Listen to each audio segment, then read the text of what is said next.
He leaned in so close I could smell the cologne he wore for other women, his breath threading through the hush like a razor. "You'll never touch my money again." The room answered him with silence, the kind that isn't empty at all, but crowded with judgment, with the varnished scent of polished wood, with the rhythmic whisper of legal pads turning beneath tall windows that spilled winter light across the floor. I kept my palms on the table to remind my body that I was still here, that the woman he expected to see, a trembling wife, practiced at swallowing humiliation, had stepped aside for someone he had taken great pains to underestimate. The white envelope beneath my fingertips did not bend. It had the stubborn stiffness of something truer than fear, and I let its corners press into my skin until the idea of flinching felt foreign. Opposite me, Grant's watch broke a shard of sunlight and flung it at my eyes like a dare, the same watch he used to tap against crystal glass when the donors needed reminding whose empire they were blessing. He angled his jaw, allowing the light to catch the bezel, and the gesture read like punctuation to the sentence he thought would finish me. His lawyers arranged their faces into polite annihilation, smooth as cufflinks, efficient as scalpels. Lydia sat one row back with her pearls anchored at her throat, the strands so tight it made me wonder whether she imagined it as a halo or a leash, and when she crossed her ankles, the heel lifted and hovered, a small, deliberate flex of control. Claire found her place beside her, the assistant who had learned how to mirror a wife's posture without inheriting a wife's loyalty, her expression painted in that expensive quiet that always smells like entitlement. Their attention had weight. I felt it testing the seam of every choice I had made, waiting for the moment I would collapse into the script they had written for me. Instead, I cataloged them the way you would photograph a crime scene: angle, distance, motive, opportunity. And the room cooled another degree. I had once believed that rooms like this belonged to men like Grant, that the language of gavel and ledger and precedent existed to keep women like me compliant and grateful, our gratitude earned by the benevolence of being allowed to exist next to someone important. Before the Cumberland River House, before the speeches at the White Hope Foundation, before the Target gift card passed to me with a smile while a diamond bracelet kissed another woman's wrist in my dining room mirror, I taught marketing to students who were still deciding who they'd be. "Your voice is a strategy," I told them, and then I married a man who convinced me mine was an accessory. When I set my name on the marriage license, I did not realize I was agreeing to vanish in increments. Today, the only vanishing I permitted was the habit of asking permission. The judge's bench cut the world into two kinds of people, and when Judge Eleanor Green entered, the room sprung to attention as though the air itself stood. She was not the sort you could charm with expensive penmanship. Her gaze moved like a mathematician's pencil, mapping lines between facts and intent. When Grant's attorney began, his cadence wore sophistication like armor. Mrs. White lacked a career. Mrs. White had no assets of her own. Mrs. White had benefited from a lifestyle her husband built. Mrs. White was here for the money, and the word money floated above us like a chandelier, heavy with 100 glittering little lies about whose hands made it shine. I felt the envelope's edge again, and pictured the contents not as paper, but as a matchbook tucked beneath damp kindling, a small, ordinary object that could alter weather. Grant leaned just enough that only I could see the calculation clearing his face, the smirk forming like fog retreating from a mirror, willing itself into certainty. He repeated the line softly, "You'll never touch my money again." And he gave it the same patient cruelty he gave to every rule he invented for me, to every line he drew around my allowance, to every, "Do you really need that?" that made me smaller and grateful for the privilege of disappearing. The watch flashed again, and this time I let the light land and pass, a clockwork sun with no say over my tides. If time belonged to his schedule, truth kept a different calendar. It arrived when it wanted, and it was rarely early. I studied Lydia the way a botanist might study a poisonous bloom, how her mouth tightened when the word contribution appeared in the air, how her posture improved when the attorney described their family's legacy, how her faith in the theater of reputation seemed to soften the light around her face. Claire, meanwhile, stared straight ahead with the steady serenity of someone who has not yet translated the future into a ledger of consequences, and in the angle of her chin I recognized the arrogance of a borrowed crown. They looked like a jury I had never asked for and could not recuse, a tableau of performance I was once enlisted to stage manage. The part they gave me was decorum, But today the understudy took the stage and spoke in full sentences. I let my breath travel the length of my spine and return, slow and deliberate, because the body keeps its own records, and I wanted mine to remember this. I did not tremble. The envelope was heavier than it should have been, weighted by the physics of what it contained, the first drop in a storm system gathering miles outside the windows. I thought of the river that defined our house, how it looked harmless when the sun slipped across it like a blessing, how it held its power in patience, how it could, under the right pressures, leave new maps behind. A life can be redrawn without raising your voice. A legacy can be unspooled without breaking a nail. A marriage can be translated into evidence and then into sentences, and those sentences can stop being the ones he wrote for me. I am Jennifer White. I do not confuse strategy with silence anymore, and what I learned while tending his image is that image is paper. The fire cares only that something burns. I had carried this envelope long enough to understand it was not a prop. It was a door. He had stepped through so many without looking that he did not notice when this one closed. I steadied my hands, not because they were shaking, but because I wanted the movement to register as intention, and when I lifted my eyes, the judge's gaze found mine with the precise acknowledgement of two women who have both mastered the art of being underestimated. When his attorney said I'd never contributed a cent, Judge Green paused, and in that breathless, careful stillness, I watched her realize what everyone else was about to learn, that something was coming and money would not be the most valuable thing in the room. I once taught marketing. He called my voice charming, right before he decided I didn't need it. The morning after that first hearing, the scent of floor polish still clung to my coat, and the image of Judge Green's paws kept replaying like a small light finding new angles. It sent me back to the beginning, to the years when love looked like an elegant home on the Cumberland River and sounded like a man praising my potential with one hand while quietly filing it away with the other. The real story didn't start in the courtroom. It started in a kitchen with imported marble and a calendar filled with charity galas, when the river outside our windows moved with the kind of patience that makes you forget it can drown a city. I graded case studies at the breakfast bar and believed that the way Grant's watch ticked against his teacup meant our time was aligned, not realizing the rhythm I heard was a metronome keeping me on a softer beat. Back then, my students used to say I made positioning sound like power instead of spin. I told them that voice could build markets, that story could tilt a room, that clarity sells because it refuses to beg. He sat in on one lecture and smiled as if he were proud, eyes shining with that humid Tennessee adoration that photographs so well. Later, he called my board notes charming, a word that feels like a compliment until you hear the door behind it click shut. He said we could afford for me to rest, and when the offer came wrapped in tenderness, I mistook being given permission for being given love. I closed my office at the university and folded my blouses into cedar drawers, promising I'd consult part-time. The closet was wide and accommodating. It had room for anything except escape. The first withdrawal was polite. My paycheck slid into a joint account with a password I didn't set, a domestic convenience dressed as unity. Then my credit limit shrank, a bank algorithm that somehow mirrored my husband's preferences more than my history. Purchases acquired postscript. Questions. Do you really need that? Do you think that flatters you? Do you want to appear ungrateful? And I learned how to narrate desire as frugality, how to translate taste into thrift. I told myself we were a team, that families make decisions together, that letting him steer the money was the cost of being steered towards safety. I didn't see the current until my feet weren't touching the bottom. Lydia had a doctrine for every discomfort. She wore legacy like a long coat and cinched it tight with advice that always sounded like a blessing until you tried to breathe. Protect his image, she'd say, because the city expects excellence from this family. A good wife knows that public faith is a fragile thing, and you are the guardian of his shine. She understood optics the way I understood markets, and her sermons came with pearls that winked under chandelier light. She didn't bark, she curated. When she said we, she meant white, and when she said protect, she meant obey. I kept thinking wisdom should make a person warmer. With her, wisdom made the room colder.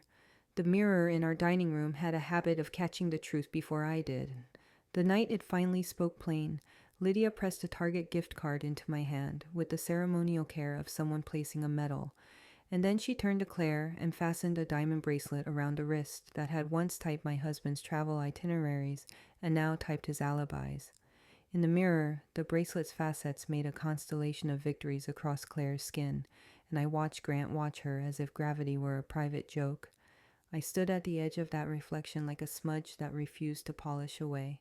It wasn't jealousy that rose, it was comprehension. Devotion was a costume change on control. There is a difference between privacy and secrecy. Privacy is a door you close to rest. Secrecy is a lock someone else changes while you sleep. I started to notice the administrative edits to my life.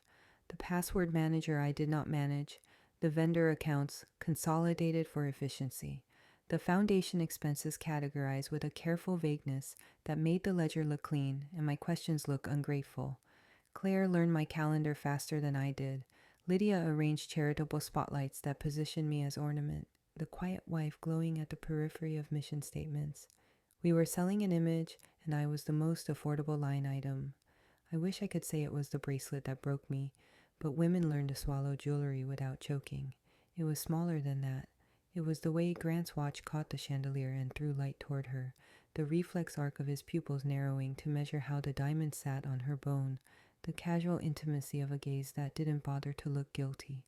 It was the laugh that followed, low and gentlemanly, when Lydia announced the foundation's new initiative and he squeezed Claire's elbow beneath the tablecloth as if they satiated. Success belonged at her pulse.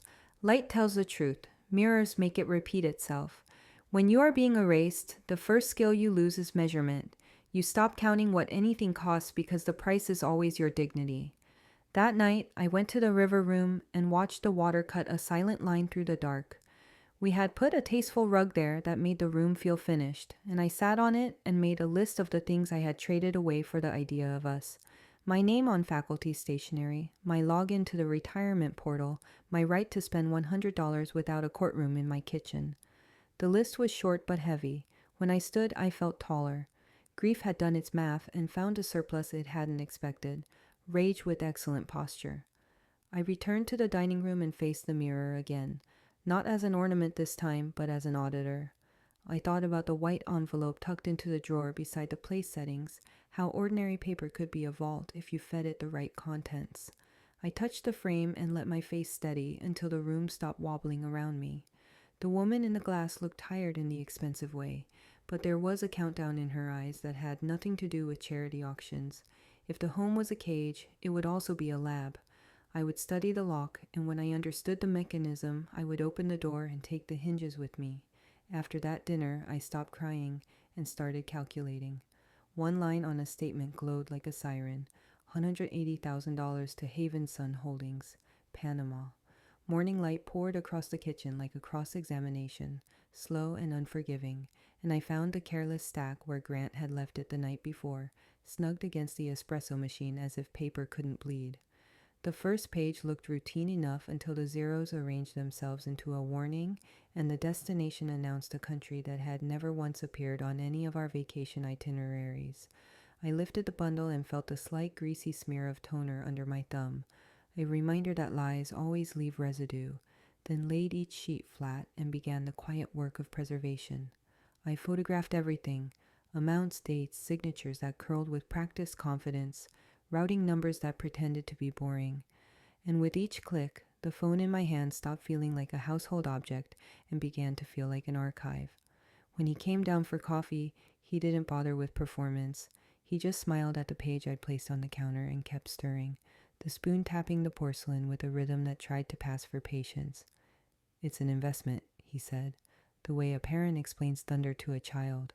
And when I asked what kind, the smile sharpened. "You wouldn't understand the paperwork. It was an old trick dressed in new stationery, and I watched it reach for me like muscle memory, inviting me to sit back down in the role where curiosity is a flaw and obedience is chic." The watch on his wrist caught the window and flashed, a private signal that I could translate now. Stay decorative, stay out. After he left, I pulled my laptop close and let the calm bureaucratic language of tax records do what it does best, turn secrets into footnotes. The White Hope Foundation's filing spread across my screen, columns tidier than sermons, and there she was, Lydia White, etched as the approving signature for a transfer that neatly matched my siren line. The foundation that taught the city how to applaud had learned how to whisper in numbers. Charity had become a staging area. I scrolled until my eyes ached, and then scrolled more, letting the river beyond the glass keep me company, its surface smooth, its undercurrent working. The email accounts on Grant's tablet were a nest of drafts and duplicates, all the vanity addresses men choose when they want to look reachable while remaining untouchable. I opened a folder labeled Temp and found a message from Claire that had never been sent, its subject line as unassuming as a calendar reminder: "Transfer is complete. Move the next set Monday." It was only 9 words, but they arranged the room differently, shifting casual suspicion into choreography. I saved a copy and then another, because redundancy is the only antidote to erasure, and dragged both into a secure drive named after something no one would ever open: winter linens. My hands moved to the bottom drawer, to the old notebook one of my students had given me years ago, its cover softened by time and the heft of other people's hope. On the first page, in my handwriting, the sentence weighted like an oath I'd forgotten I'd made: "Knowledge is the only thing they can't take from you." I pressed my palm against the words until the paper warmed, and in that small heat I felt the faint hum of a former life reconnecting to the present. I was never ornamental, I was trained. If he had rewritten our marriage into a ledger, then I would write back in a language the ledger respected. Questions multiplied in an orderly line. How deep does this go? Which properties are parked where? Who signs when Lydia doesn't? How does a foundation move like a shell company without breaking its own halo? Why choose Panama when the city already loved them enough to hide anything in plain sight? Mystery isn't the absence of facts, it's the presence of intention. And intention leaves fingerprints, initials on authorizations, recurring vendor names, the same courier appearing on different receipts, a pattern of Mondays that should not exist. The envelope in the dining room drawer felt heavier when I retrieved it, as if the paper inside had inhaled and decided to grow a spine. I slipped the printed statements and the draft screenshots into its body and ran my thumb along the adhesive without sealing it. Not yet. Not until the thing had limbs. In the mirror above the sideboard, my reflection looked like a woman who could be talked out of anything if you were charming and patient. I didn't move until the glass gave up and showed me what it always eventually shows: the person who isn't leaving. Outside, the river kept its counsel. It has always understood that the most powerful current is the one no one bothers to measure. Proof breeds courage the way fear breeds silence, and courage demands more proof. If private documents and a draft email exist, there is a nest of truth somewhere in this house, arranged by a man who believes the locking of a door is the same as the keeping of a secret. He had an office he called Off Limits, a phrase that always sounded like dare more than boundary. I slipped the envelope under my arm, closed the laptop, and let my breathing match the steady march of seconds from a watch that no longer owned my time. I closed the laptop and turned to the one room he called Off Limits. Justice has a color. Today it was the red of a folder stamped White Development Sub Holdings LLC. The office door gave with a sigh that sounded like a tired confession, and I stepped into air that had not been disturbed in days, a faint chill preserved by the discipline of blinds left half open so the light arrived in precise ribbons. Dust drifted in the slats like slow snow, each fleck turning lazily as if the room had been paused between exits, and the stillness held the kind of curated order that never belongs to a working life so much as it belongs to a man rehearsing his absence. Drawers sat flush, pencil cups displayed as if for a catalog, cords coiled with nautical neatness, and the smell of leather and toner mixed into a quiet argument about what mattered here. I stood long enough to hear my heart step down from a sprint into a measured walk, and then let my gaze move the way the judges had, line to line, fact to fact, a pencil making straight paths, through a wilderness someone else wanted me to think was too dense to travel. I started with the desk because sacred things hide in plain sight when a man believes the house is his cathedral. The top drawers contained the ceremonial dailies, warranty cards, cufflink boxes, the sort of receipts that exist to be admired, and the middle drawers performed legitimacy with binders labeled in handsome fonts, quarterly reports that smelled like clarity until you noticed they all ended at the same careful edge. The bottom right drawer refused me by an inch, sticking as though it had been coached to resist, and when it finally slid free, there it was, arrogant and bright, a red so vivid it made the rest of the room look sepia, a crimson folder stamped in block letters, White Development Subholdings LLC, the typography plain and government board, the color loud as a siren. I did not touch it at first. I let the light measure it, watched a blade of sun shear across its spine and settle, and thought about every gala speech where Grant praised transparency while Lydia's smile ratified the applause. Then I lifted the Yasu cover and found a map of who they were when no one was watching. Property ledgers bought and sold on a 90-day carousel, cash cycling through LLCs that appeared and vanished like traveling fairs, parcels that touched counties in tidy arcs designed to look like ambition instead of disguise. On each page, beneath the legalese, a familiar signature wrote the line with the self-confidence of a man who had spent years correcting other people's penmanship. Grant White, legal representative, ink with the slight downward pressure of someone who knows the hand will never be questioned. Halfway through, another name entered the room, and the temperature changed. Lydia White signed as approving authority on transactions that pretended philanthropy had a real estate division. Her script was small and pious, a nun of a signature situating itself beside numbers that did not pray. It was not just his game. It was a liturgy, mother and son worshipping at the altar of reputation, while the foundation's halo brightened every time a check crossed the border and came home looking freshly baptized. The family I had been asked to preserve like crystal turned out to be stronger only in the ways glass is strong, shining, brittle, catastrophic, when the fracture finally finds the seam. I set the folder on the desk and staged the photographs the way my old self staged syllabi, systematic and patient, turning each sheet so the sun's blade lay clean across the margins without bleaching the ink, easing the pages flat so the camera could drink every digit without glare. The phone clicked and clicked until the rhythm became a metronome for a different kind of time, and with every capture the envelope tucked beneath my arm grew a little more vertebrae, paper knitting itself into a spine. When a document listed a transfer that touched the foundation's account, I photographed it twice and then once again, redundancy not as paranoia but as insurance against erasure, because men like Grant trust locks while women like me trust copies.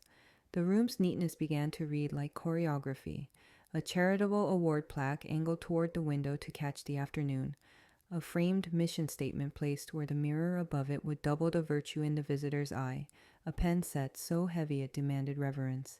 I caught my reflection ghosted in the glass and for a second saw the old performance, the wife who would step back to preserve the frame, until the river moved behind my memory, a dark slick current reminding me that patience does not mean surrender, it means choosing the hour of your flood. If this were simply an affair, the city would have forgiven him before dessert. Nashville has always known how to wink at those kinds of sins. This was a different arithmetic, cash occulted through shell ladders, a foundation laundering its shine, a mother's signature blessing the baptism, an assistant teeing up transfers while calling them calendar hygiene. The public. Story of Generosity had simply been good copy, and I had spent years writing the captions. I let the fury arrive and settle, not as a storm, but as a kind of oxygen, and understood that what I held was no longer a marital problem. It was a federal dialect. Evidence shifts you from victim to witness the way a key shifts a cuff from lock to loose, and I wanted teeth, not sympathy, precedent, not platitudes. I slid the copies into the envelope, pressed the flap without sealing. There was more to gather, there would always be more, then returned the crimson folder exactly as I found it, because theater matters when the audience is arrogant. The watch in the next room ticked faintly through the wall, and for the first time in years it sounded like a countdown for him, not me. I drove across town to a former student, now a federal financial crimes investigator. He told me I'd have two options, work with the FBI or go down with them. Marlon Pierce wasn't my student anymore. He set his badge face down, opened my envelope, and named what I'd found without decoration. A laundering architecture, nested and deliberate.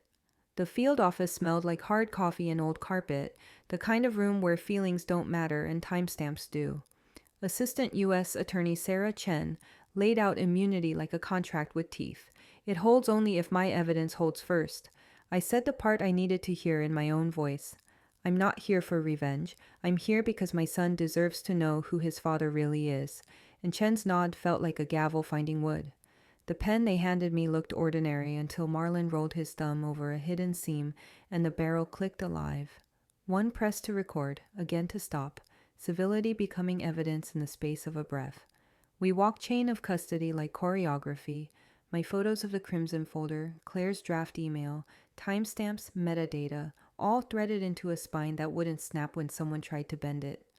Outside, the federal glass returned my reflection without flattery. I looked less like an ornament and more like an instrument, a woman who could listen without yielding and speak without asking permission. When the agreement printed, the signature sounded like a door closing behind me and a hallway opening ahead. Marlin boxed the envelope, labeled it for a clerk and not a thief, and pressed the lesson into the air between us, quiet as a loaded wire. "Tell no one," he said. "If they find out, you won't have time to call us." 3 weeks later, I pressed a button on his watch. A red light blinked back, recording. I put it exactly where he left it on the dresser and slipped into the role he trusted. Soft voice, slower steps, eyes a little glassy, the fragile wife rehearsing defeat. The house answered like a set, vents carrying whispers, mirrors doubling angles, lights flickering as if the wiring had learned our names. On Wednesdays, I slid a USB into a Voss bottle and tucked it in the fridge door. On Thursdays, an ordinary woman with a bakery bag reclaimed it from the porch without a word. Routine became cover, cover became oxygen. Lydia arrived with perfume and doctrine, smoothing my hair as if I were a portrait that needed varnish. Grant staged dinners the way men stage innocence. Expensive wine, timed compliments, the watch flashing like a cue. In my pocket, the black pen waited. When the neighbor's fireworks masked the house, I palmed the pen and pressed the hidden seam. Through his office door, his voice carried, "Panama is clear. Move the next set Monday. Keep the foundation's outgoing clean." Lydia's approval was practiced and precise. One more press, and the file became a pulse in my hand. I sent it to Marlin with the envelope scans and Claire's draft, building a spine the city couldn't bend.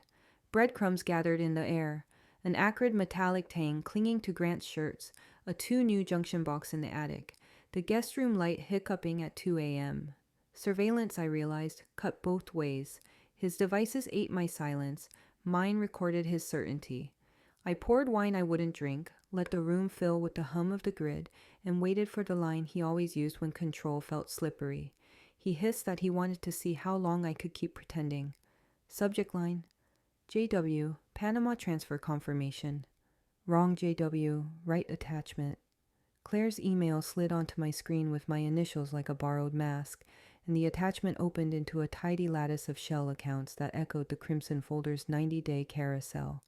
I saved 3 copies, then forwarded the packet to Marlin and the secure DOJ address with the scans, router logs, and the first Panama recording, letting metadata braid the pieces into a spine even Grant couldn't snap. Lydia staged a reconciliation party to lacquer the cracks. In the mirror above the sideboard, Claire's smile trembled at the edges, her wrist bare where a diamond once campaigned for her future, and for a beat I thought she might apologize. Then watched pride swallow the impulse. Grant sensed a drift he couldn't name and answered it with management. 2 staff cut, passwords rotated, a new router called Legacy 2, fresh screws glittering on the attic junction box. Paranoia, when it flowers, loves neatness. In the library, when Lydia believed the door and her pedigree were enough insulation, the pen warmed in my palm. One press turned courtesy into record as she said the line that shrinks a life to a threat. "If she opens her mouth, I'll handle it." I sent the clip with the others, each file another vertebra in a case that was learning to stand. The house wore silence like stage makeup.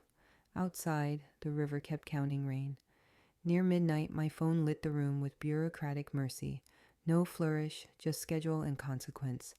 Message from the bureau. Arrest set for the court date. I wore a gray dress and no jewelry. Let them see. What they most love to misread, weakness. The email from the bureau had arrived like a pulse in the dark, and by Monday morning the courthouse steps were a spill of lenses and microphones, the city's appetite for scandal dressed as civic interest. Reporters clustered at the base of the marble like pigeons with press badges, trading rumors as if they were seed, and the air held the bright metallic taste of a storm that had decided to happen indoors.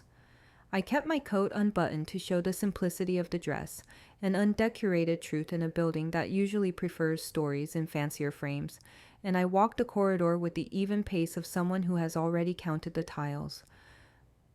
When I entered, the courtroom remembered me. Polished wood, tall windows, that cool, practiced hush, and for a moment it felt like standing inside a mirror that had finally chosen a side.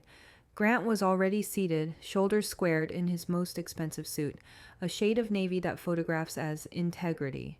The watch flashed as he lifted his hand to adjust a cuff, and I could feel the old choreography trying to resume, the tap on crystal, the smirk that arrives a heartbeat before the verdict he thinks he owns. But the room did not belong to his timing anymore. He turned just enough for me to see the smile that made donors lean forward and interns take notes, the one that had once made me believe certainty was the same thing as safety. Lydia occupied a front row seat like an heirloom, pearls strung tight and high, while Claire drifted in behind her with a grace that had learned to imitate dignity. To the back, a row of foundation supporters had convened their optics, and their eyes tracked me the way an audience tracks the entrance of an underestimated character, eager for the mistake they came to enjoy. His attorney rose first, a man who wore polish the way some men wear cologne, and arranged his expression into the precise mix of condescension and concern that reads as authority on camera. He explained to Judge Green that I had no career to speak of, that my contributions to the marriage were sentimental and therefore non-economic, that I was motivated by resentment and an unfamiliarity with numbers, and that my presence here was nothing more than a strategic bid for a share of funds I had neither generated nor understood. The phrases were elegant, the lie generous. I was merely a woman who had confused comfort with labor and privilege with entitlement. Somewhere behind me a pen scratched paper, and the sound steadied me more than it should have. Mr. Howell stood with the patience of a man who has waited for a room to empty of perfume before opening a window. He did not raise his voice or swing for a theatrical throat. He simply placed a sealed white envelope on the judge's desk and announced it as a supplemental document verified by the U.S. Attorney's Office. The envelope looked as plain as a grocery list, the kind of paper nobody thanks, and yet when judges. Green slid it open. The air leaned forward, as if compelled by physics rather than curiosity. She read line by line, lips shaping the names and numbers that had once lived only in my phone and on my kitchen counter, and the expression that moved across her face came in clean stages: interest, recognition, confirmation, before she let out a short, bright laugh that rang against the paneling. "Oh, this is very good indeed," she said, and the words settled into the room like a bell that had found the right hour. Grant's smile faltered the way a light flickers when the grid stutters, and the watch on his wrist seemed suddenly loud, its tick no longer a metronome, but a countdown miscalculated. Lydia leaned forward, pearls clicking softly like teeth, while Claire's breath stalled in a way she could not tidy into composure. Cameras angled, pens accelerated, and the tableau shifted. I was no longer a woman petitioning for rescue. I was the locus of a circuit that had just closed. The envelope that once lived in my drawer now sat on the bench like a trigger with paperwork. Judge Green lifted her eyes, and in that steady gaze was the same sentence she had spoken with her silence weeks ago. "Bring me facts, not theater." And the theater obligingly burned. She asked for the parties to approach, and Mr. Howell summarized the chain of custody: crimson folder scans, foundation transfers against tax filings, audio records of Panama scheduling, router anomalies, and the misdirected email from Claire. The clerk time-stamped each submission with the unemotional efficiency that makes justice feel less like drama and more like architecture. I felt the room's weight redistribute as if someone had moved a grand piano off a hidden trapdoor. I did not look at Grant while the judge read her notes. I studied the windows, where afternoon light had thinned to a pale sheet, and thought about the river holding its steady course outside, patient and unafraid of concrete. The mirror of this place had finally returned the correct reflection. Somewhere, a reporter shifted for a better shot, and somewhere else Lydia's manicure tapped against her handbag like Morse code for denial. Truth had stepped into the open and discovered it preferred microphones. Judge Green set the papers down and addressed the room with the measured emphasis of a woman who understands that clarity is a kind of mercy. Her voice did not rise. It simply traveled, taking the shortest path between evidence and consequence, between the last lie and the first admission. According to federal reports, Your wife has been cooperating for 2 months. Doors opened. Agents entered with warrants. The flash of cameras turned legacy into evidence. The first pair moved like choreography, jackets opening just enough to show the federal seal, voices pitched for clarity, not spectacle, and the courtroom changed the temperature the way a room does when a storm remembers its job. The clicks began, 1,000 tiny insect sounds from lenses and pens, and the air sharpened as if the oxygen had learned to cut. Grant stood as if the height would save him, his watch catching the window with that old habit of signaling control. But the rhythm had shifted, and the light was no longer his to throw. An agent read the charges with the calm of someone who respects nouns.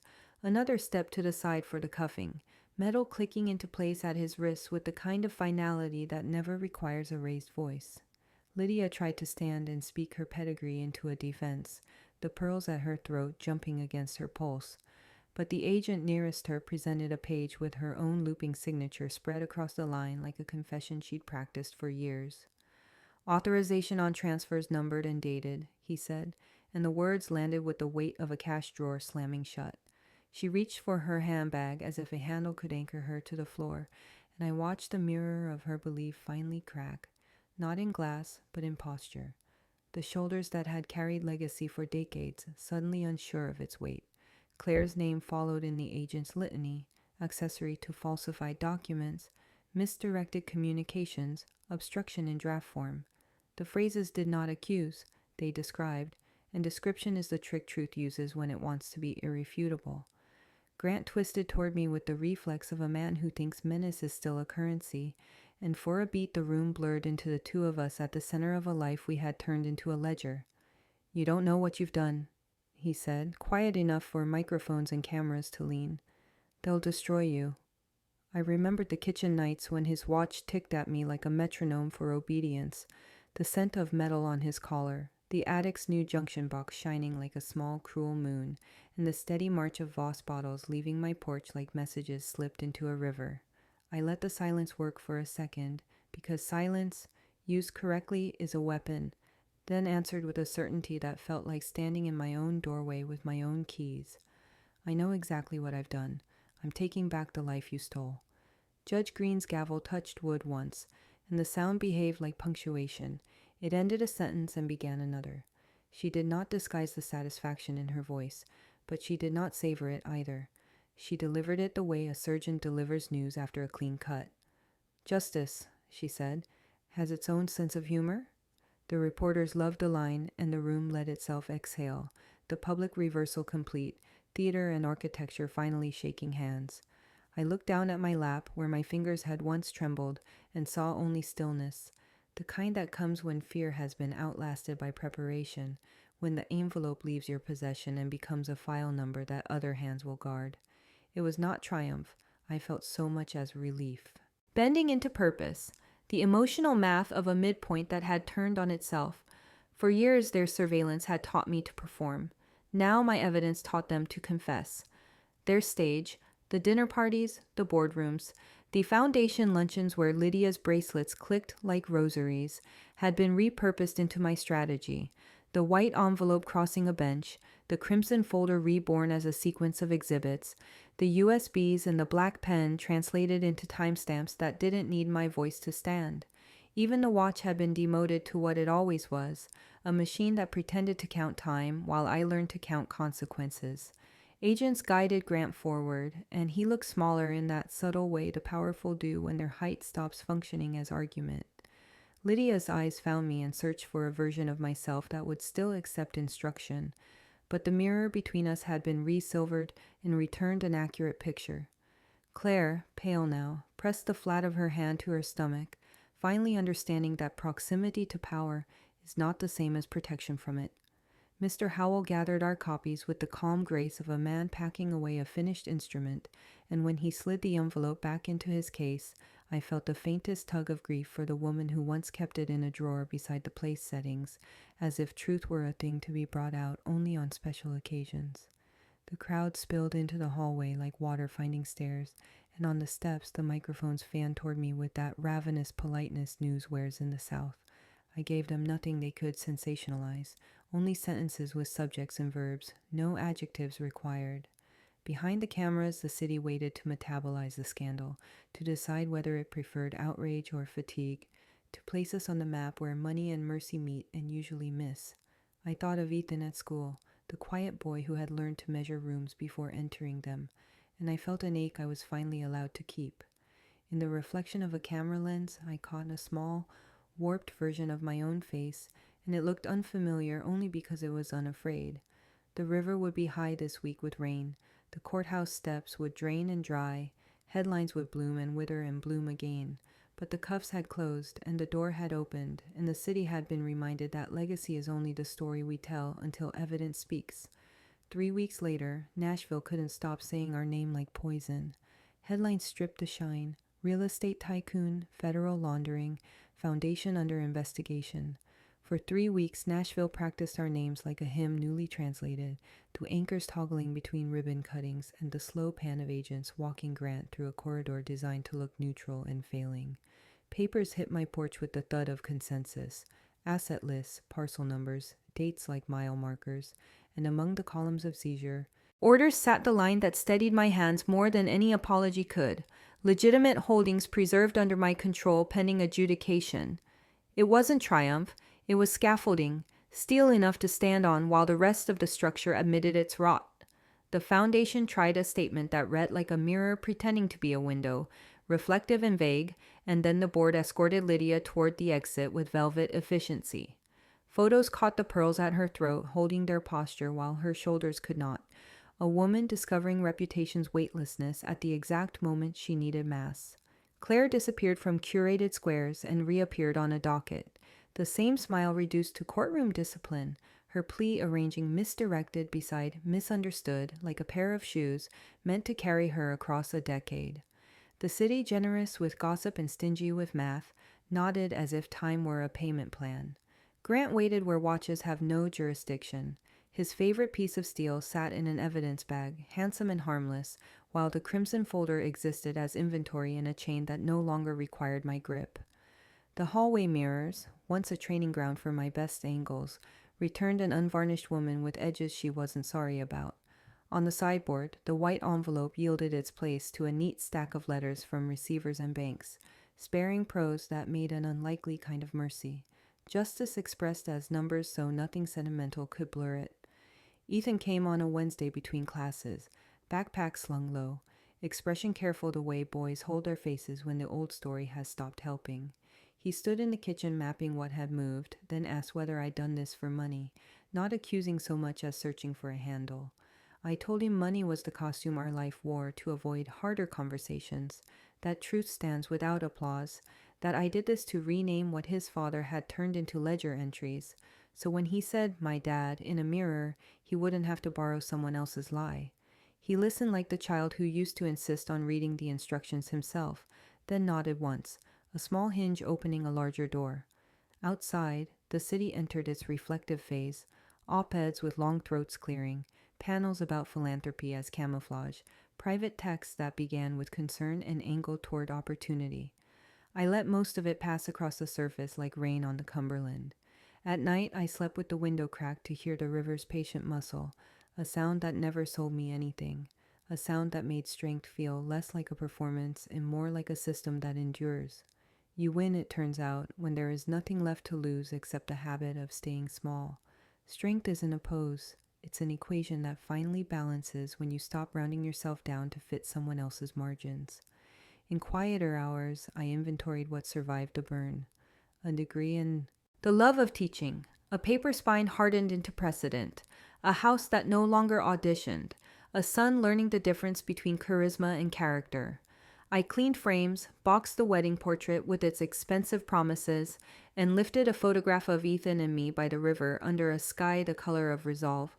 The mirror above the mantel accepted the swap without argument, the room resetting itself with the soft click of a latch choosing a better groove. I stepped back and let the sight settle. Not a victory shot, just proof of alignment, a life no longer staged for someone else's angles. The mail slot whispered. A rectangle slid to the rug with the authority of government stock, its seal embossed and unsentimental. The kind of envelope that doesn't beg to be opened because it knows it's the next step rather than the ending.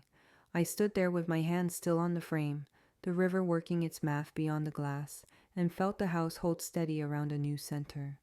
We replaced the wedding photo with one by the river. Then the FBI letter arrived. Your cooperation prevented a financial collapse. Justice written in a federal seal. The letter arrived on heavy stock that didn't bend. Gratitude expressed as math. Seizures tallied. Portfolios stabilized. The domino run averted.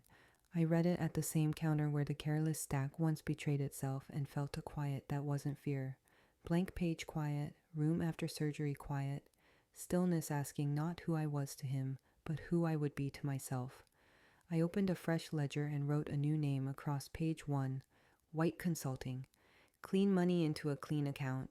Line items that refuse to repeat old mistakes. Lease on a modest storefront near the courthouse. Curriculum for financial autonomy. Pro bono clinics to translate credit, contracts, and consent into a language women own. I called friends by first name and nickname, invited them to build it with me. Yeses landed like doors swinging the right way. Ethan came after school, read the seal with his thumb, and asked how to help without getting in the way. Outreach, I said. Start with boys who will become men. Ask what people need. Practice transparency as respect. Learn consent as a beginning, not a waiver. He made a list. Coach, youth group, robotics team. Repair mapped into routine. A new lease pinged my inbox with digital confetti I didn't need.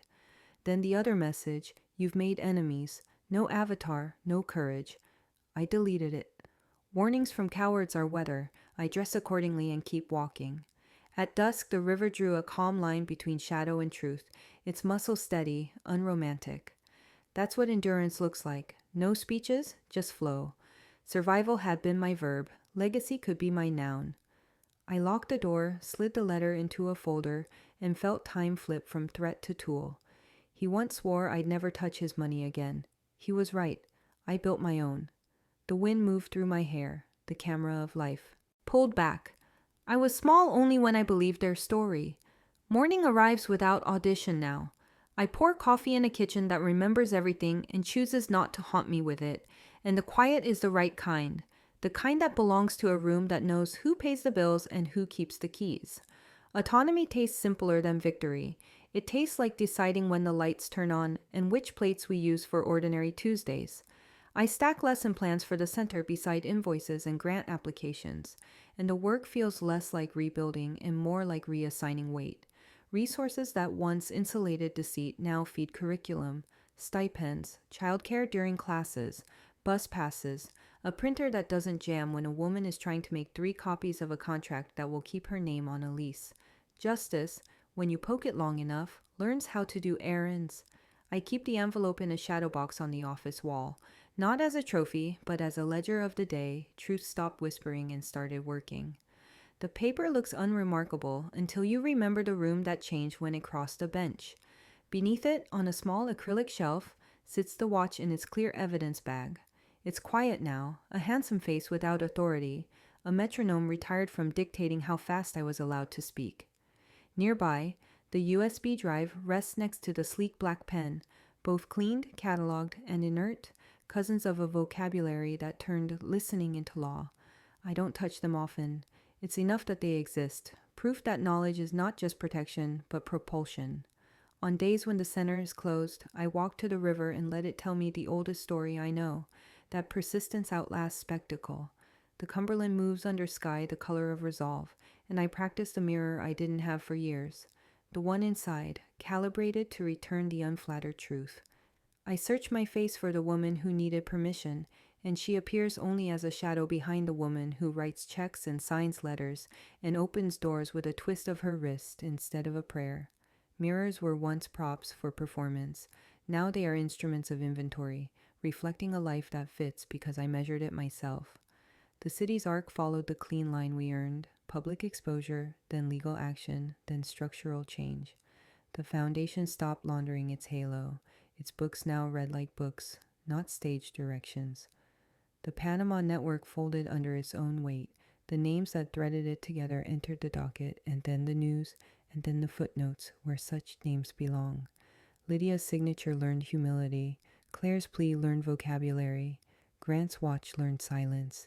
The people who once rehearsed legacy now rehearse compliance, practicing the sentences that begin with I understood instead of I believed. It turns out that when you peel the performance away from the money, you're left with numbers that either stand or do not. And ours did. The mystery boxes that once paced my nights sit open on the metaphorical floor. The transfers, the shell ladders, the 90-day property carousel, the family collusion smoothing itself with philanthropy, the assistant who confused proximity with immunity. Answers do not mend what questions broke, but they stop the bleeding, and with the bleeding stopped, the body remembers appetite. I wanted a future that could carry its own weight. Now I have it, in folders and sign-in sheets and emails from women who used to apologize for asking what things cost, and now ask better questions. What will this earn? What will this bind? What does this clause do to me 5 years from now? Ethan helps on Wednesdays. He hangs posters without fuss and sits with boys who haven't decided what kind of men they'll be, and he teaches them the phrases we practice at home until they sound like muscle memory. I can wait while you decide. We can put that in writing. If it isn't transparent, it isn't respectful. Sometimes he looks at me with a softness that has nothing to do with gratitude and everything to do with recognition, and I see that we didn't just escape something, we authored something else. When I pass the courthouse on my way to the center, the afternoon light falls through those tall windows the same way it did the day Judge Green laughed, a bright, ringing note that struck wood and woke the room. The scene is unchanged, but the meaning is not. I stand on the steps for a minute and let the memory breathe. The envelope placed, the line delivered, the doors opening, the cuffs closing, the city deciding. It isn't nostalgia, it's calibration, a way to confirm that my life still fits inside my own measurements. At night, I leave the porch light on because I wish to, not because a censor asked me to prove I belong. The wind moves through the hedges and the camera of life pulls back again, wider this time, and I can see my house small in the frame and myself smaller inside it, and that smallness is not erasure, it's scale. The story was too big before because it wasn't mine. Time finally is neither threat nor judge. It's a tool. If the people who claim to love you treat your life like an account to manage, when do you close it and open your own? If you were in Jennifer's place, what would be your very first move and why? Drop it in the comments to help someone spot a red flag sooner. If this story hit home, tap like and share it with one person who needs it. Subscribe for more courtroom turnarounds, real-world red flags, and the receipts behind them, and hit the bell so you don't miss the next chapter. Ready for part 2? Watch the follow-up on financial boundaries and consent linked on screen and in the description.